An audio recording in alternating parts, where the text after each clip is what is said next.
The stationery shop of Tehran part 4 chapter 21। मुझे एक ही समय में बेटे और बेटी की उम्मीद नहीं थी। यह एक विशेष प्रकार का आनंद है जो थकावट से भरा है। एक ऐसा लगाव जो हमें अभिभूत कर देता है। हम उनमें लीन हो जाते हैं। हम धन्य हैं और विस्मय से भरे हैं। ईश्वर उनकी रक्षा करे। पिछली रात जब मैं काम से घर लौटा तो रसोइया ने अपने गांव में मशहूर अंडे और लहसुन का एक खास पकवान बनाया। दोनों जुड़वा बच्चे एक साथ रोने लगे और मैं समझ गया कि अगर नौकर और नर्स वहां न होते तो साला की हालत बहुत खराब हो जाती। माँ मिलने आई और वह चुपचाप अपने कोने में बैठ गई। उसने तुमसे जो भी क्रूर बातें कही थी उनमें से एक भी बात मैं एक पल के लिए नहीं भूल सकता। मुझे उनकी भावनाओं पर नियंत्रण न होने और उनके कठोर तथा चुभने वाले शब्दों पर शर्म आती है। मुझे याद है जब तुम मेरे माता पिता के घर पर थी और मेरी माँ ने तुम्हें चोट पहुंचाने, तुम्हें ठेस पहुंचाने और तुम्हें डराने के लिए बातें कही थी कि वह तुम्हारे साथ क्रूरता कर रही थी। और मैं समझ सकता हूँ अच्छे दिनों में भी कि क्यों वह बस तुम्हें डराकर दूर भगा देती। लेकिन यहाँ वह इतिहास है जिसे आप नहीं जानती। मैं अपने माता पिता की पहली संतान नहीं था, ना ही दूसरी, ना ही तीसरी। मैं अपनी माँ की चौथी संतान भी नहीं था। मैं अपनी माँ की पांचवी संतान भी नहीं था। और मुझसे पहले पैदा हुए सभी बच्चे मर गए थे। दो बच्चे जन्म के समय ही मृत पैदा हुए थे। एक की मृत्यु मेरी माँ के 8वें महीने में हुई थी और एक की मृत्यु जीवन से पहले वर्ष में ही हो गई थी। मेरे माता पिता का लगातार प्रयास करना उनकी इच्छा शक्ति और उस समय की परिस्थिति का प्रमाण था। मुझे नहीं पता कि मेरे बाद मेरे माता पिता के और बच्चे हुए या नहीं। शायद हुए भी हो और मैं इतना छोटा था कि मुझे किसी की मृत्यु याद न हो। मेरी माँ ने मुझे इन अन्य खोए हुए बच्चों के बारे में अत्यंत तनावपूर्ण क्षण में बताया था। एक ऐसे दिन जिसे मैं भूलना चाहूंगा। एक दिन हमारे लिए सब कुछ बदल गया। आप कह सकती हैं कि यह आपके लिए और मेरे लिए है। बेशक उन दिनों में बच्चे खोने वाली माँ मेरी माँ अकेली नहीं थी, लेकिन दूसरों ने इसे बेहतर ढंग से सहन किया। शायद इसका कारण यह था कि उन्होंने एक के बाद एक बच्चे खोए थे। मैंने उनकी उदासी का कारण उन बच्चों की मृत्यु को माना। मैंने उनके अवसाद, मनोदशा में उतार चढ़ाव और अस्थिरता, इन सभी का कारण उसी को माना। मुझे कैसे पता चलता कि एक ऐसा नुकसान भी था जो बाकी सभी नुकसानों से पहले हुआ था, जो हर चीज पर हावी था। मुझे उम्मीद है कि आप अमेरिका में ठीक होंगी, खुश रहें, सुरक्षित रहें। आशा है आप स्वस्थ और खुश होंगी। मेरे बच्चे ही मेरी प्रेरणा है। क्या आप समझ रही हैं मैं क्या कह रहा हूँ? Thank you. चैप्टर 22 1962 से 1963। गेंदे का फूल। बहन, मैं और जैक अपने पहले बच्चे की उम्मीद कर रहे हैं। साथ ही मैंने बैंगन के बिना बैंगन खोरेस बनाना भी सीख लिया है। रोया ने जारी का पत्र पढ़ा और उसे अपनी डेस्क पर कामों की सूची में करीने से रख दिया। उसने फारसी में जवाब लिखा और पृष्ठ के नीचे बड़े अक्षरों में अंग्रेजी में बधाई हो लिखा। लिफाफे को चाट कर सील करते हुए रोया ने अपने लक्ष्यों को याद किया। वह बिजनेस स्कूल में सचिव के रूप में कड़ी मेहनत कर रही थी। उसकी टाइपिंग स्पीड बहुत बढ़ गई थी। यह उस नौकरी की तरह नहीं थी जिसकी उसने उम्मीद की थी, लेकिन अब वयस्क जीवन में समझौता करना ही एकमात्र रास्ता था। विज्ञान के क्षेत्र में उसे कोई अच्छी नौकरी नहीं मिल पा रही थी और यह कोशिश की कमी के कारण नहीं था। वह जानती थी कि एक महिला होने का यही मतलब होता है। काम करने की जिद करके ही वह सीमाओं को तोड़ रही थी और विज्ञान में हमेशा यही माना जाता था कि वह किसी योग्य पुरुष से नौकरी छीन रही होगी। और एक विदेशी होने के नाते क्या उसे इस देश में होने के लिए आभारी नहीं होना चाहिए? यह अंतर्निहित संदेश था। उसे अक्सर नेक इरादे वाले दोस्त और पड़ोसियों के उपहार मिलते थे। रोया ने अपनी महत्वाकांक्षाओं को कम कर दिया। उसके मन में एक सवाल खटक रहा था। पैट्रिसिया सही कह रही थी। उसे परिवार शुरू करना चाहिए। आखिर उसे किस बात से इतना डर था? उसे ऐसा क्यों लग रहा था कि कुछ बुरा होगा? रोया डाकघर गई और जारी की चिट्ठी को भेज दिया। उसने सोचा कि हफ्ते के आखिर में वे उसे फ़ोन करेगी, तोहफ़ा भेजेगी। बिल्कुल। वो जल्दी से घर लौटी। उसे याद आ रहा था कि उसे क्या-क्या करना है। वो जारी और जैक के लिए बहुत खुश थी, सचमुच खुश थी। वह बहुत व्यस्त थी, सच में बहुत व्यस्त थी। कभी-कभी उसके सपनों में बहमन दिखाई देता था। उसकी मुस्कान, उसकी मनमोहक खुशबू, उम्मीद से भरी आँखें, उसका स्पर्श, स्टेशनरी की दुकान पर किताबों के बीच उसका उसके करीब झुकना, उस पहली एस्प्रेसो का स्वाद, मीठी पेस्ट्री, उसकी पीठ का उसके बगल में लगना। जागते ही वह इन सब बातों को भूलने की पूरी कोशिश करती थी। वह नहीं चाहती थी कि ये बातें उसके जीवन की वर्तमान राह में बाधा बने। सपनों में वह हमेशा जवान होता था, कभी-कभी खुश भी। फ़ारसी नववर्ष पर फ़ोन पर जहांगीर ने रोया को बताया कि बहमन और साहला आजकल अपने बच्चों में व्यस्त हैं, जुड़वा बच्चे। जहांगीर से साल में एक बार होने वाली फ़ोन कॉल ही एकमात्र ज़रिया थी, जिससे रोया को बहमन के बारे में खबर मिलती थी। ममन और बाबा तो उसके बारे में कभी भी बातें नहीं करते थे। अमेरिका में अपने शुरुआती 2 सालों में उसने ईरान में अपने स्कूल की कुछ सहेलियों और अपनी 2 चचेरी बहनों से चिट्ठियाँ लिखीं। लेकिन जैसे-जैसे महीने बीतते गए, उन्होंने एक-दूसरे को लिखना बंद कर दिया। बहुत ज़्यादा दूरी, बहुत ज़्यादा समय। अब वह सिर्फ़ ईरान में अपने माता-पिता और कैलिफ़ोर्निया में जारी से ही चिट्ठियाँ लिखती थी। लेकिन जहांगीर से होने वाली वार्षिक फ़ोन कॉल उसे उस अतीत से जोड़े रखती थी, जिसे वह किसी भी कीमत पर नहीं छोड़ सकती थी, चाहे वह कितना भी दर्दनाक क्यों न हो। वाल्टर ने खूब पढ़ाई की और रोया खुश थी। हाँ, संतुष्ट थी। हाँ, हार्वर्ड बिज़नेस स्कूल में अपनी नौकरी से संतुष्ट थी। उसके सहकर्मी कुशल और दयालु भी थे। हर सुबह टाइपराइटर में कागज़ डालना, डीन और अन्य प्रोफ़ेसरों को पत्र टाइप करना, नोट्स लेना, कागज़ात फ़ाइल करना, हर चीज़ को एकदम व्यवस्थित रखना उसे अच्छा लगता था। उसे हर चीज़ पर नियंत्रण रखना पसंद था। सब कुछ अपनी जगह पर था। फ़ाइलें, पत्र, नुकीली पेंसिलें, मैनीला फ़ोल्डर। वह अपनी दुनिया को बड़ी सावधानी से नियंत्रित करती थी। तो पेट्रोसिया ने एक और डिनर के लिए आते हुए कहा, तुम दोनों के बीच सब कैसा चल रहा है? क्या कोई नई खुशखबरी आने वाली है? क्या मैं आपके लिए एक ड्रिंक लाऊं, पेट्रोसिया? वाल्टर ने दांत पीसते हुए पूछा। मेरे पास एक है, लेकिन धन्यवाद। पेट्रिसिया मुस्कुराई। वाल्टर, याद है रिचर्ड, जो केप कॉटेज में हमारे बचपन के दिनों में रहता था? उसका परिवार और हमारा परिवार बहुत करीब थे। पेट्रोसिया ने रोया को आखिरी बात समझाते हुए कहा, मानो उसे सारी बातें बता रही हो, जबकि रोया रिचर्ड को जानती थी। वह और वाल्टर नियमित रूप से उसकी पत्नी के साथ रात का खाना खाते थे। अच्छा, पेट्रोसिया आगे बोली, और वह उसकी प्यारी पत्नी। ओह, मुझे सुनान बहुत पसंद है।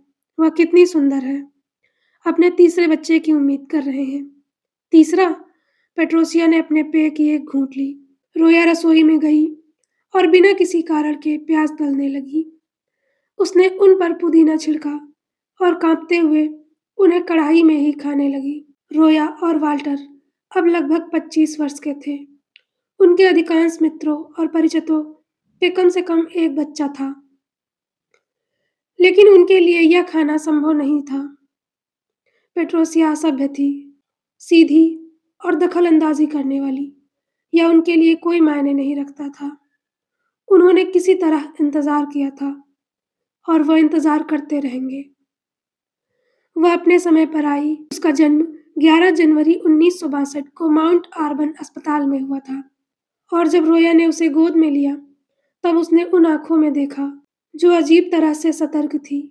उस नन्ही सी दुधिया बच्ची को थामे हुए किसी के बेजान शरीर से सटकर वह भयभीत थी, लेकिन रोया एक अजीब तरीके से फिर से वास्तविक हो गई थी। वह किसी अमेरिकी फ़िल्म की अभिनेत्री नहीं थी। वह बेहोश और चक्कर खा रही थी। हाँ, लेकिन साथ ही आश्चर्यजनक रूप से सजीद भी थी। लंबे समय बाद रोया पूरी तरह से फिर से खुद बन गई थी। जब वे अस्पताल से घर लौटे, तो एलिस ने उन तीनों की देखभाल की।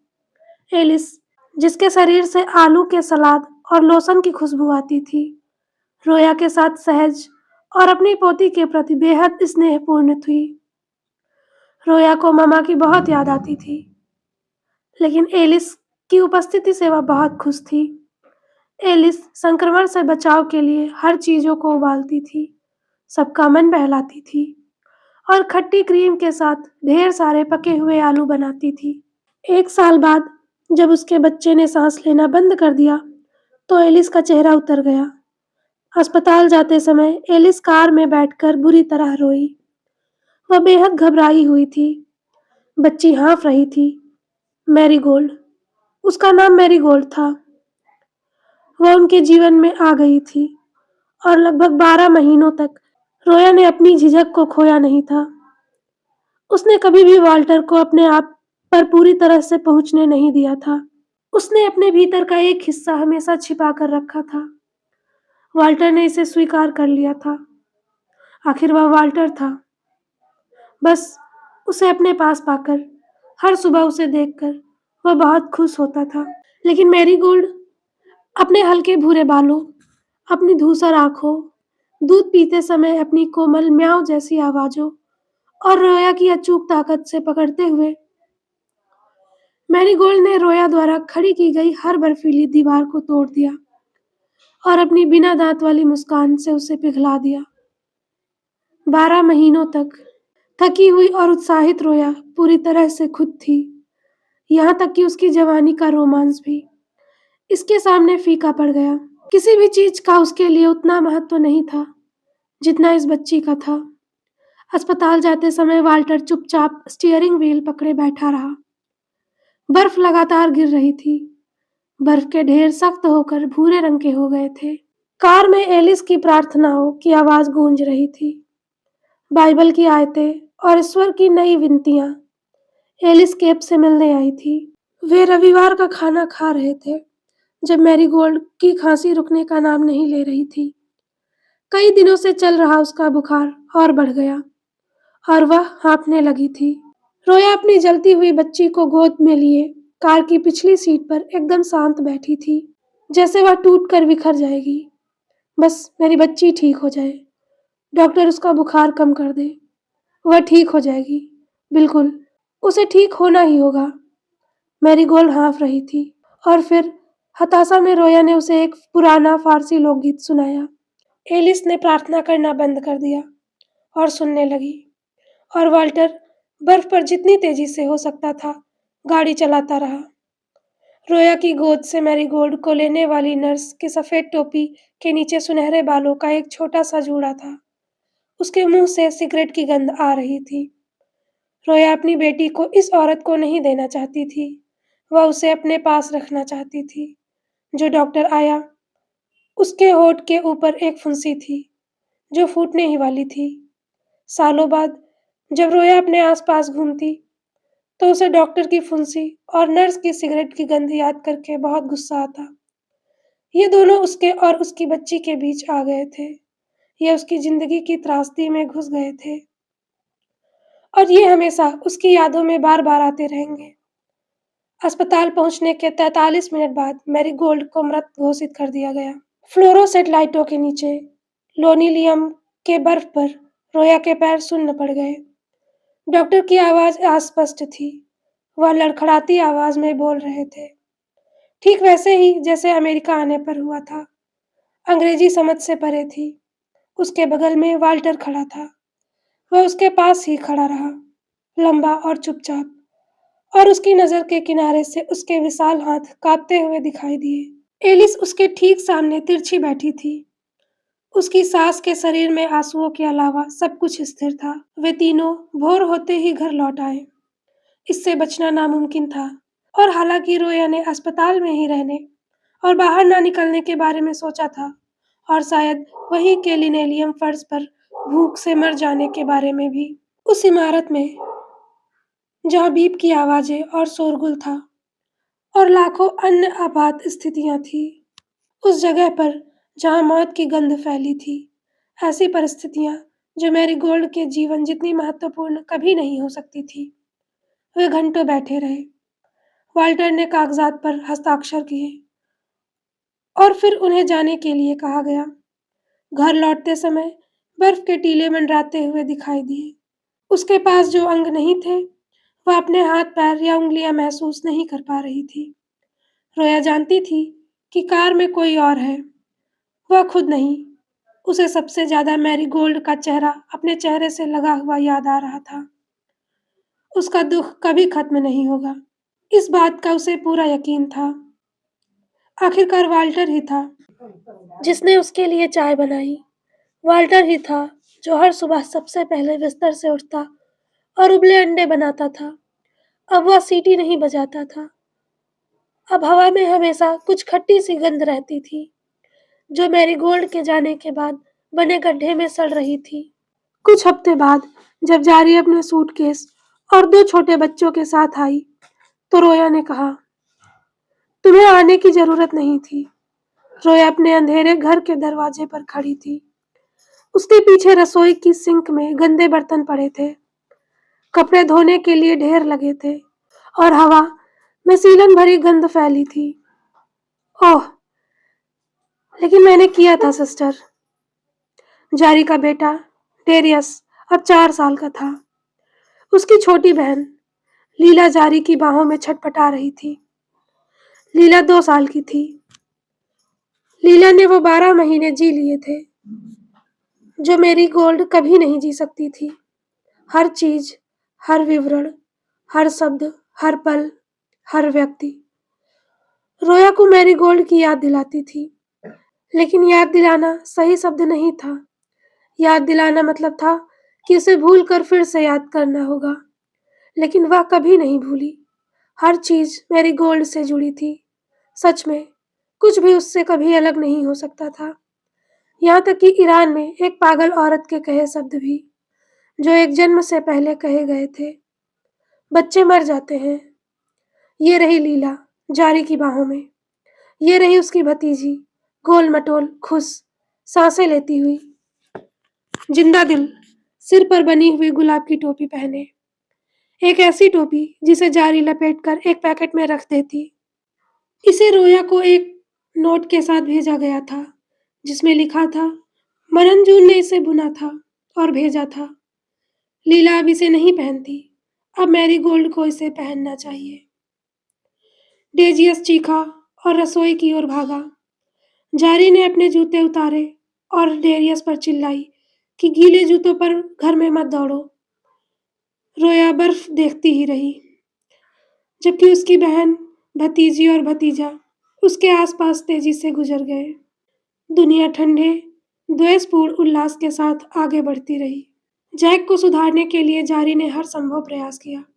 जारी के कुशल मार्गदर्शन में बीट कवि जैक एक कारपोरेट कर्मचारी में बदल गया। वह विज्ञापनों के लिए गीत लिखने लगा, पहले प्रिंट मीडिया के लिए और बाद में टेलीविजन के लिए। अगर उस आदर्शवादी कवि को इस बदलाव से कोई दुख हुआ भी, तो यह जाहिर नहीं था। जब भी रोया उसे देखती, जैक मुस्कुराता रहता। उसके बच्चे चिड़ियाघर में बंदरों की तरह उससे चिपके रहते। उसके पहले लंबे बाल छोटे हो जाते। सूट और पतली टाई में वह 1960 के दशक के विज्ञापन कर्मचारी का साक्षात उदाहरण लगता था। जारी ने अपने पति को इस तरह कैसे ढाला? उसने जैक को कौन सी जादुई दवा दी? उसके चेहरे पर वह मुस्कान कैसी बनी रहती थी? अरे बहन, हम दोनों जानते हैं कि अंत में सब कुछ बिस्तर पर ही निर्भर करता है ना? यही तो है जिससे सब कुछ हो जाता है। सच तो यह है कि मैं मूर्ख नहीं हूँ और मुझे पता है कि क्या करना है। बिस्तर, चादर और प्रेम प्रसंग के ख्याल आते ही रोया अब सुन्न सी हो जाती थी। जारी ने घर की सफाई की, वैसी ही गहन सफाई जो आमतौर पर फारसी नववर्ष यानी वसंत के पहले दिन के लिए की जाती है। लेकिन वसंत नहीं था, अभी भी सर्दी थी। हर जगह बर्फ जमी हुई थी। जारी को परवाह नहीं थी। वह सफाई करती रही और रोया उन सभी रीति रिवाजों के बारे में सोचने लगी जिनके साथ उन्हें बसंत के लिए पहले दिन जश्न मनाने के लिए पाला पोसा गया था। अब सब बेकार था, मानो उसे फिर कभी ऐसा मौका मिलेगा ही नहीं। इसके अलावा फारसी नोवर्स के लिए हफ्त सीन की मेज सजाना, उस पर एस से शुरू होने वाली ऐसी चीजें रखना जो पुनर्जन्म और नवीनीकरण का प्रतीक हो। फरवरी में न्यू इंग्लैंड में क्यों परेशान होना, वैसे भी उन पर बर्फ और पाला जम जाता है। जारी ने सारे कपड़े भी धोए। वह दुकान गई और ताजी सामग्रियां खरीदी। खाना पकाया, भुना, तला और रोया के फ्रीजर को खोरेक चावल के व्यंजन, अंगूर के पत्तों में बने भरवा डोल में मीट पैटी, कोटेलेट और आलू के क्विस कुकू से भर दिया। उसने खिड़कियां खोल दी। ताजी हवा अंदर आई। जारी ने तो यहाँ तक जिद की कि एक बर्तन में चीनी पिघलाएगी, फिर उसमें कुछ नींबू के रस, कुछ बूंदे और गर्म पानी मिलाकर एक मोम बनाएगी, जिससे वह रोया के पैरों के बाल हटाना चाहती थी। क्या आपको सच में लगता है कि मुझे अभी इसकी परवाह है? यह आपके लिए नहीं है। मैं आपको यकीन दिला सकती हूँ कि वाल्टर को कोई फर्क नहीं पड़ता। मैं आपको यकीन दिला सकती हूँ कि उसे यह जानने का कोई कारण नहीं है कि मेरे पैरों पर कुछ बाल हैं। कृपया, किसी न किसी मोड़ पर आपको ऐसा करना ही होगा। रोया का शरीर जिन जानी पहचानी उदासी से कांप रहा था। वह गायब हो जाना चाहती थी। क्या इससे फर्क पड़ता है? कोई भी इसे बदल नहीं सकता था। जारी के 2 सप्ताह के प्रवास के दौरान रोया एक बार अपनी भतीजी और भतीजे के साथ खेलने के लिए जमीन पर बैठी। उसने उसकी खिलखिलाहट और हंसी सुनी। फिर वह उठ गई। वह बिस्तर पर चढ़ गई और बाकी शामों की तरह वहीं लेटी रही। अब जारी खाने की थाली लेकर आई तो वह रोया के बिस्तर के किनारे पर कुछ देर रुकी रही। मेरे पास कोई चारा नहीं था रोया जून, मुझे आना ही पड़ा। मैं उन्हें उनके साथ नहीं छोड़ सकती थी। जैक रात तक काम करता है, वह किसी काम का नहीं है। अब यही होना था। लोग अपने बच्चों की मौजूदगी के लिए माफी मांगेंगे, अपनी खुशी उनसे छिपाएंगे और अपनी खुशी को लेकर आत्मसचेत हो जाएंगे। यही उसका नया भाग्य था। उन 2 हफ्तों के दौरान घर की सफाई और रोया के फ्रिज में सामान भरने के अलावा जारी नर्सरी भी गई। उसने पहले पूछा और रोया ने बस कंधे उचका दिए।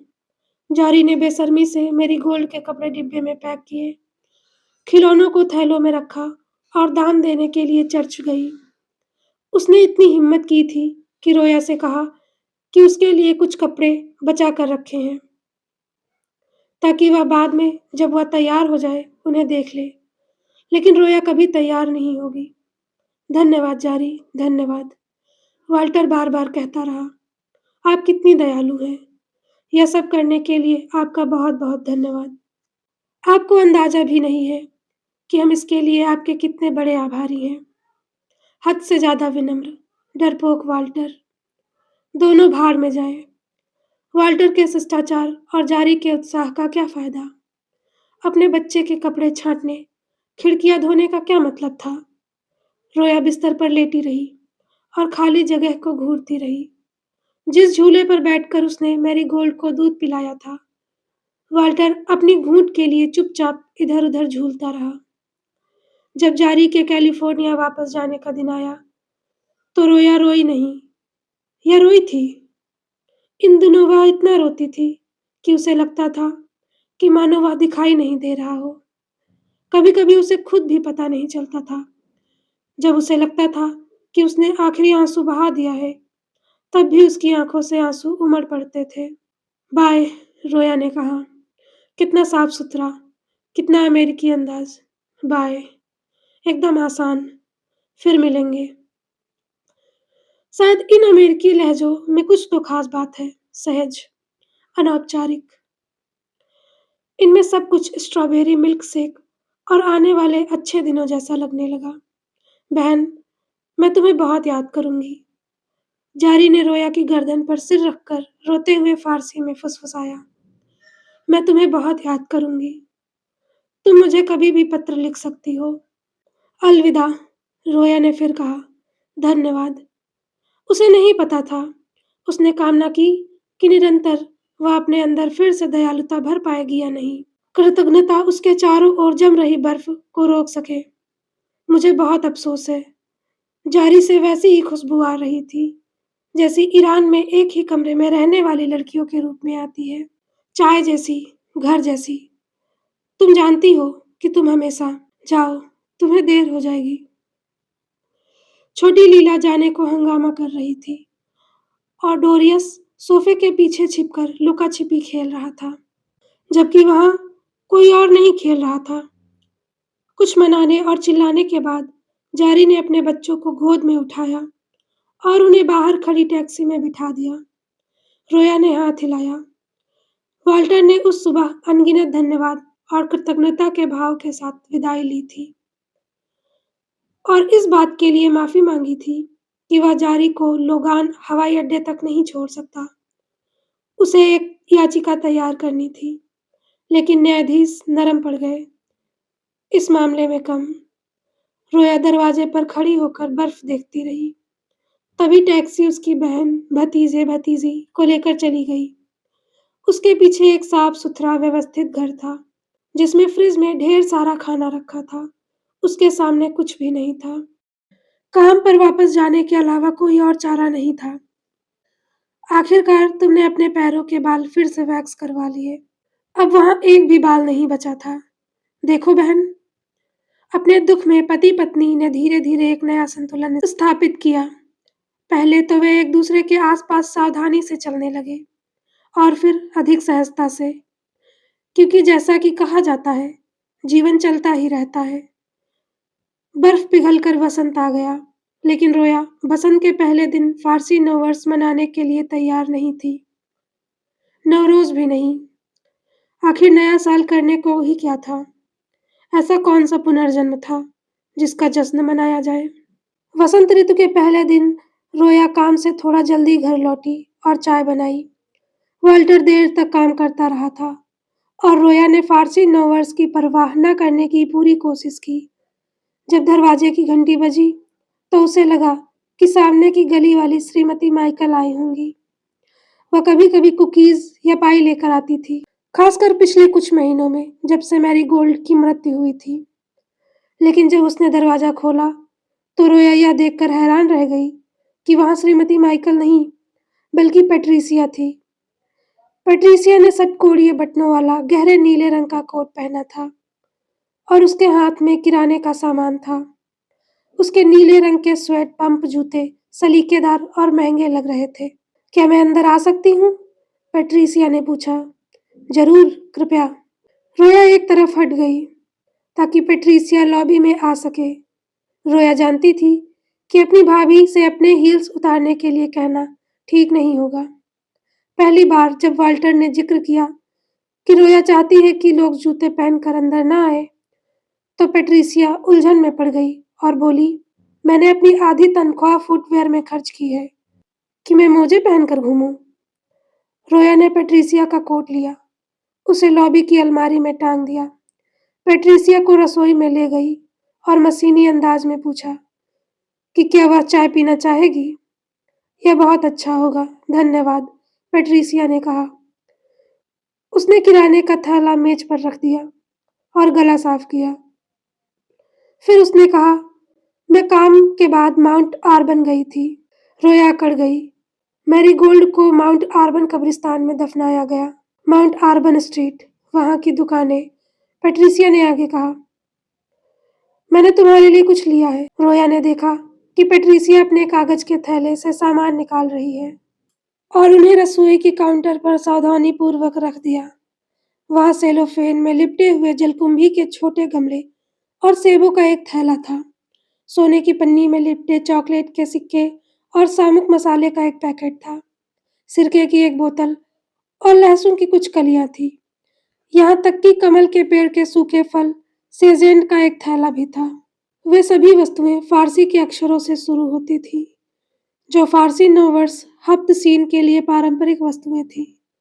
रोया ने मामर, जारी और बाबा के साथ बड़े होते हुए हर साल इन प्रतीकात्मक वस्तुओं को बड़े ध्यान से सजाया था। यह एक परंपरा थी जिसे वह एक दिन मैरीगोल्ड के साथ साझा करने की आशा करती थी। यह एक ऐसी परंपरा नहीं थी जिसकी उसने कभी पेट्रोसिया से अपेक्षा की थी कि वह इसे मनाने में मदद करेगी। नया साल मुबारक हो रोया, पेट्रिसिया ने धीरे से कहा। रोया के गले में न्यू इंग्लैंड जितना बड़ा और गोल मटोल अटक गया। उसके चेहरे पर पसीने की एक पतली परत आ गई। कृतज्ञता की एक ऐसी लहर उमड़ी कि उसका मन किया कि वह रो पड़े। धन्यवाद पेट्रिसिया, रोया ने फुसफुसाते हुए कहा।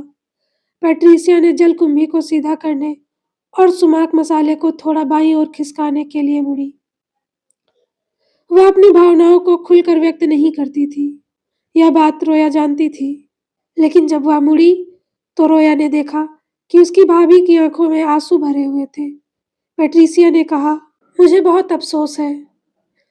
रोया को नहीं पता था कि वह मैरीगोल्ड के लिए फिर से संवेदना व्यक्त कर रही थी या फिर पेट्रिसिया शायद अतीत में कहीं कहीं बात के लिए माफी मांग रही थी। रोया ने बस सिर हिलाया। पेट्रिसिया ने कागज के थैले में हाथ डाला और एक चीज निकाली। यह एक छोटी सी पारदर्शी थैली थी जिसमें पतले गहरे लाल धागे भरे हुए थे, जिसे रोया बहुत अच्छी तरह जानती थी। तुम्हें केसर कहाँ मिला? रोया ने हैरानी से पूछा। ओह, मैंने काफी रिसर्च की। मेरे अपने तरीके हैं। पेट्रिसिया पास आई और धीरे से केसर का पैकेट रोया के हाथों में थमा दिया। 1 मिनट तक उसने रोया के हाथों को थामे रखा। फिर वह जल्दी से सीधी खड़ी हुई। 1 मिनट तक उसने रोया के हाथों को थामे रखा। फिर वह जल्दी से सीधी खड़ी हुई और ऊंची और अधिकारपूर्वक आवाज में बोली, अब बताओ, चाय कहाँ है जिसका तुमने वादा किया था? उस दोपहर वे साथ बैठे और चाय पी। उनकी बातचीत पहले तो रुक रुक कर हुई, लेकिन धीरे धीरे वे खुलकर बातें करने लगे। वाल्टर से शादी के बाद पहली बार रोया और पेट्रोसिया ने वाल्टर के रेड सॉक्स के प्रति जुनून पर एक दूसरे से सहानुभूति जताई। धन्यवाद पेट्रोसिया। पेट्रोसिया के जाने के लिए उठते ही रोया ने कहा, मैं इसके लिए बहुत आभारी हूँ, जितना तुम सोच भी नहीं सकती। मुझे धन्यवाद देने की कोई जरूरत नहीं है। पेट्रिसिया लॉबी में गई और अपना कोट उठाया। दरवाजे पर पहुंचकर वह थोड़ी हिचकिचाई और फिर बोली, हो सकता है कि पिछले कुछ सालों में मैं तुम्हारे साथ थोड़ी सख्त रही हूं। शायद तुम्हें समझना होगा कि वाल्टर मेरा इकलौता भाई है और मैं उससे बहुत प्यार करती हूँ। तुम कह सकती हो कि मैं उससे हद से ज्यादा प्यार करती हूँ। माँ कहती है कि मैं उसे बहुत ज्यादा लाड प्यार करती हूँ। मेरे छोटे भाई के लिए कोई भी कभी अच्छा नहीं होता, वगैरह वगैरह। लेकिन पैट्रिसिया ने अपने कोट के बटनों से खेलना शुरू किया और फिर ऊपर देखा। खैर रोया, हमने भले ही मैरीगोल्ड को खो दिया है, लेकिन हमें तुम्हारा साथ पाकर बहुत खुशी है। वह तेजी से बाहर निकली, सामने की सीढ़ियों से नीचे उतरी और अपनी कार में बैठ गई।